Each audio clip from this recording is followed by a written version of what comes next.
আইনের ঊর্ধ্বে সবাই কিনা, বিশেষ কোনো গোষ্ঠীকে আমরা আইনের ঊর্ধ্বে ভাবতে পারবো কিনা, এটা তো প্রশ্নই ওঠে না। আবার এটাও ঠিক যে ওনারা শুধু সাংবাদিকদের জন্য এটা চাইলেন, পেশা তো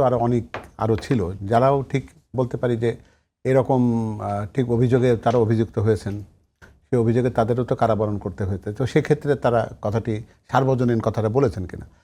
তো একটা বিষয় কি, আমরা কিন্তু গত 17টি বছর ধরে এই সংবাদপত্র জগতের বিশেষ কিছু ব্যক্তিকে যে জায়গাটিতে দেখেছিলাম, তো সে জায়গায় তারা ঠিক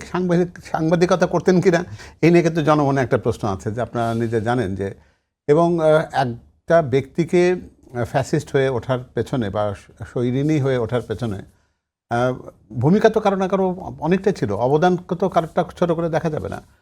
আমরা তো সেই সমস্ত প্রেস কনফারেন্স দেখেছি যেটা যে জায়গাতে স্থাবকতার একেবারে পুরো বন্যা বইতো, এবং সেখানে আমরা যাদেরকে প্রকৃতপক্ষে সংবাদপত্র জগতের মহিরুহ বলে জানতাম, খুবই বড় বড় নাম, তারা এক একজন এমনভাবে কথাগুলো বলতেন সে জায়গায়, আমি সেগুলোকে উচ্চারণ করব না কারণ এগুলো সব বেশিরভাগ কথাই গা ঘিন ঘিন করা কথা, ওগুলো উচ্চারণের দিকে না যাওয়াটাই ভালো হবে।